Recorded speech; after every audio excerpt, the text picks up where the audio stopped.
micro de l'émission Bomoko Film et pour des nouvelles découvertes dans ce monde du cinéma africain. À présent, passons à l'essentiel. Le métier du producteur du cinéma est un métier noble et très important pour la réussite d'une œuvre cinématographique. Découvrons ces métiers.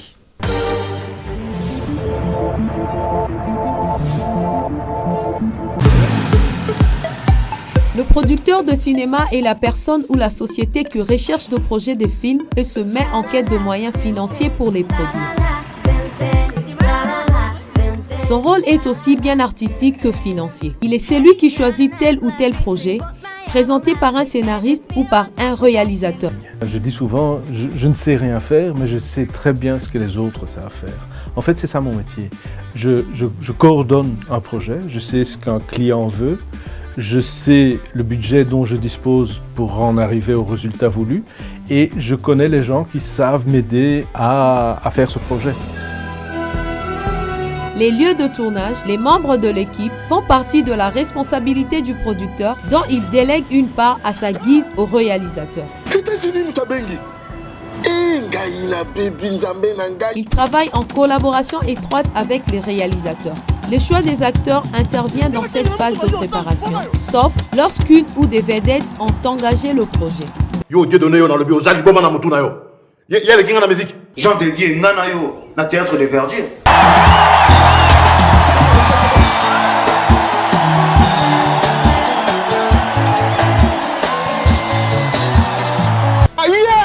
Ses tâches principales sont de piloter la conception du projet, d'en étudier la faisabilité, de concevoir le montage financier en recherchant des financements, soit de partenaires ou autres, de mettre en œuvre les ressources créatives, humaines, financières et techniques nécessaires au réalisateur.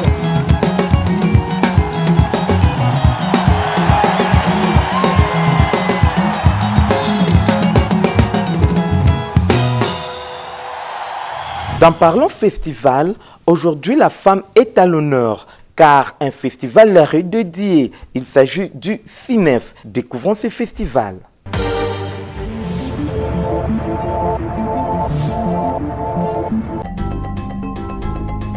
Le Festival international du cinéma au féminin CINEF est une rencontre cinématographique réservée aux femmes cinéastes et aux œuvres parlant des femmes. Créé en septembre 2013, le festival se déroule à Kinshasa, capitale de la République démocratique du Congo. Le CINEF a été initié par 3 femmes cinéastes, à savoir Clarisse Mouvuba, Renate Wembo et Irène Vaweka. L'idée première était de mettre autour d'une table le cinéaste femmes congolaises afin de réfléchir sur l'avenir de leurs œuvres.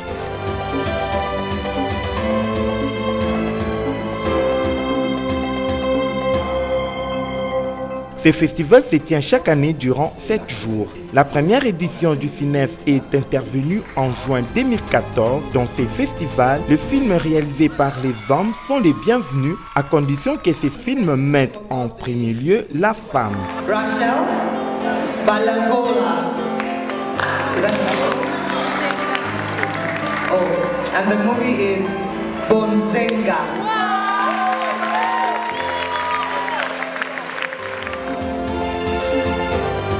Certaines activités sont programmées pendant le déroulement du festival, entre autres les ateliers pour les cinéastes et des rencontres professionnelles à tous les niveaux. Malgré que le financement pose problème, le CINEF se bat pour redorer l'image de la femme cinéaste.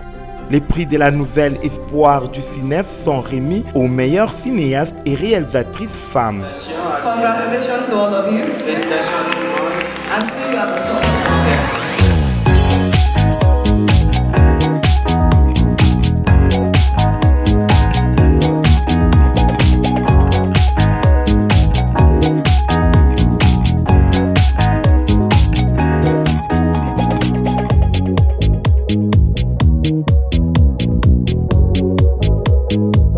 Gilles Kouaguilé, réalisateur et producteur congolais, c'est notre invité d'aujourd'hui. Suivez.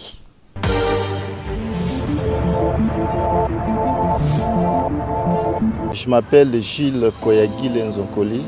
Je suis cinéaste. C'est en 2003 que nous avons monté une maison de production Zandefilm. On avait signé un contrat de partenariat avec la télévision nationale pour pouvoir commencer à réaliser des films ensemble avec la RTNC. Il a fallu faire quelque chose pour faire croire aux gens que oui, la production est possible d'être réalisée sur place ici au Congo. Nous avons eu à sensibiliser les autorités. La RTNC a eu toute une direction de cinéma. Voilà, on peut commencer à mettre le travail ensemble. Mais ce qui nous manque, c'était le soutien sur le plan financier.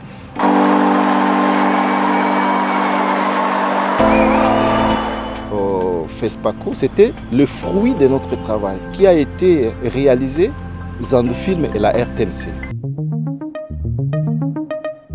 Le film, l'idée m'est venue à chaque fois quand je passais. Il y avait toujours, on peut dire kiosque à journaux, mais des gens qui discutent tout autour des articles des journaux, ainsi de suite, ainsi de suite. Alors, en tant que cinéaste, une fois j'ai passé un peu, presque demi-journée avec eux, ils commentaient des articles et tout ça là. Alors des fois, leur message ne s'accrochait pas avec l'idée que les journalistes ont écrit. Des fois, ils font des commentaires purement la rue. Alors je me suis dit, mais c'était vraiment intéressant qu'on puisse un peu essayer un peu de raconter leur histoire à travers la caméra. Yamaha, Toyota, Kawasaki, Suzuki. J'ai besoin d'échanges pour mon commerce. Encore? Où? Encore elle? Attention, hein! Cette fois-ci, vous ne m'échapperez pas. Vous savez de quoi ils sont accusés? Exhibitionnisme, tentative de viol sans consentement, de désordre sur la voie publique et surtout de détournement de majeurs. Quand on filme un film qui est du droit congolais, c'est le film qui a la production congolaise, donc les financements viennent du Congo. On peut même engager un étranger pour la réalisation, ça ne pose pas de problème. On a un projet écrit par un Congolais, on a les financements. On s'est dit, bon, pour réaliser ce film, nous avons besoin de X tel de la Belgique ou de la France pour pouvoir réaliser ce film-là. Mais le film, on va le payer comme un salarié, c'est tout. Il réalise le film et puis on reste avec nos films. On a cette tendance d'être découragé.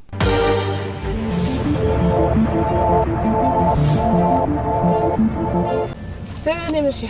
Elle se nomme Aïssa Maïga.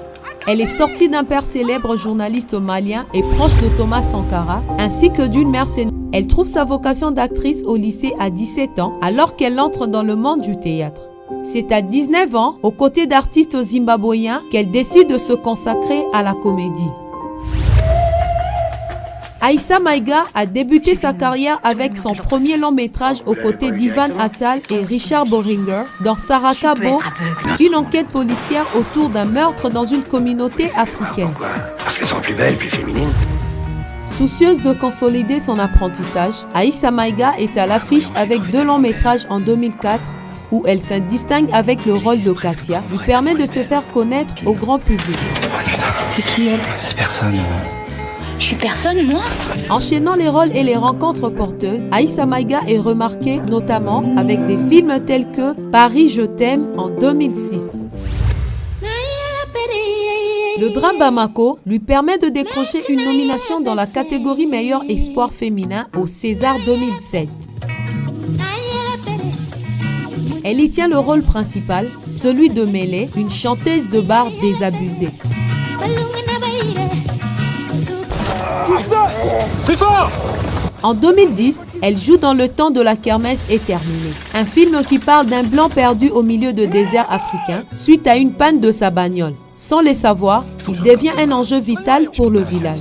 C'est ta sœur, c'est ma cousine. Vous n'avez pas grand-chose dans ce pays. Est-ce que ça ira? Mon pays me paye, monsieur Keller. Elle est belle, Martina. Je veux aller en France. Elle doit partir. C'est pas une bonne idée. Il vaut mieux qu'elle reste ici. Tu ferais quoi en France? Je sais faire le riz. C'est pas un métier, faire le riz. 2 ans après, Aïssa a participé dans Toussaint l'ouverture, une figure après lequel elle prête sa voix à Aya de Yopougon en 2013. Papa, tu es là? Ça ne se voit pas, Aya. Ça tombe bien. Il faut qu'on discute, papa. Aya, je mange là et ça pique tellement. Je peux pas parler. C'est au sujet de mes études, papa. Je veux être médecin. Hein? Médecin? Aya, vraiment, tu n'as pas pitié de ton pauvre père. Dans cette adaptation, l'actrice se régalait en incarnant la fameuse héroïne du quartier de Yop City, dont elle se dit l'une des plus grands fans. Tu décales trop bien. On dirait le roi du Zigribiti en personne. En 2017, Aïssa est à l'affiche le 18 janvier dans le très attendu Il a déjà tes yeux. Avec Lucien Jean-Baptiste, ils incarnent tous deux un couple noir adoptant un bébé blanc alors que sont noirs. Faut que je vous dise quelque chose. Ils t'ont donné un Congolais. Dis-moi juste que mon petit Lamine n'est pas un Congolais. Je t'ai dit qu'il s'appelait Benjamin, maman. Il s'appelle Lamine. Lamine comme le père de Ousmane, comme le grand-père de Ousmane et comme l'arrière-grand-père de Ousmane. C'est la tradition. La tradition même salie. Benjamin. Oui. La maman n'a pas pu venir. C'est moi la maman. Ah oui. Non mais c'est parce qu'il est très mignon. Et puis vous aussi. Aïssa Maïga a reçu diverses récompenses, dont le prix de la meilleure actrice pour son rôle dans Prête à tout dans Globe de Cristal 2015. Comme engagement, elle a aussi fait partie du jury de Yabon Awards 2012 qui a décerné des bananes à des individus pour leurs propos racistes. À présent, place à la citation du jour.